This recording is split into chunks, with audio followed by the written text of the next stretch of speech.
কে আছো মায়ের এই মক্কায়, কে আছো মায়ের বুক খালি করতে চাও? ইয়া আচামা ওয়ালাদু, কে আছো বাচ্চাগুলারে নিজের সন্তানগুলোরে ইয়াতিম বানাতে চাও? কে আছো তারমিলা জাওজাতুহু, নিজের স্ত্রীকে বিধবা বানাতে চাও? ফালিয়া সুদ্দানি, বুকের পাটা থাকলে আমি ওমর রে থামাও।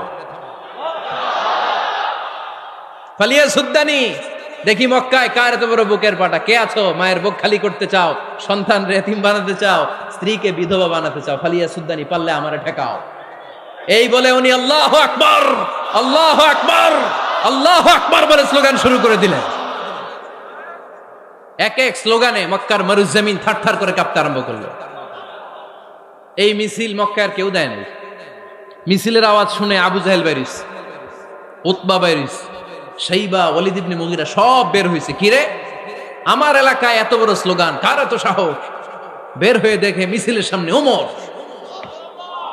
ওমর রে দেখে দিছে এক দৌড়, কারণ ওমরে ফারুককে থামানোর মতো বাপের বেটা মক্কায় দ্বিতীয়টা কেউ ছিল না। আওয়াজ করে বলেন ঠিক কিনা? ওমরে ফারুক আল্লাহু আকবার, আল্লাহু আকবার বলে স্লোগান দিতে দিতে মসজিদুল হারামের ভেতরে ঢুকে গেল। কাবার গিলাফ ধরার পরে সেদিন মিছিল থেমেছে ওই আল্লাহর নামের স্লোগান। সেদিন কেউ থামাতে পারে নাই, কিয়ামত পর্যন্ত কেউ থামাতে পারবে না। চিল্লায় বলো ঠিক কিনা? ওই রকম একটা ওমরের দরকার, আমাদের বেশি চাই না। জোরে বলেন ঠিক কিনা? দাও খোদা দাও আমায় আবার ওমর দারাজ দিল, দাও খোদা দাও আমায় আবার ওমর দারাজ দিল, দাও আলীর মতো বীর সেনানি, আলীর মতো বীর সেনানি জাগাতে নিখিল,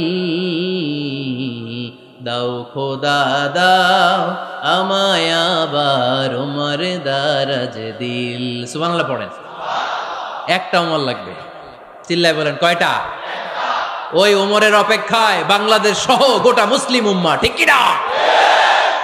একটা ওমরই যথেষ্ট। আমাদের সেন্ট্রাল লিডারশিপ নাই তো, আমাদেরকে এদিকে লাথি মারলে আমরা ওইদিকে যাই, ওদিক থেকে গুতা মারলে আমরা এদিকে যাই।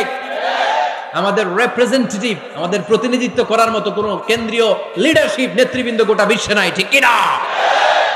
আমরা সেই ওমরে ফারুকের অপেক্ষায়, আমরা সেই ইমাম আল মাহাদির অপেক্ষায়। এই ওমরে ফারুক আমাদের মডেল, ঠিক কিনা? থার্ড ইন পজিশন এই পুরা উম্মতের মধ্যে ওনার পজিশন নাম্বার 3। 1 নাম্বার পজিশন বিশ্বনবীর, কার? 2 নাম্বার পজিশন কার? আবু বকর। 3 নাম্বার পজিশন কার? ওমরে ফারুকের। বিশ্বনবী বলতেন লা নবী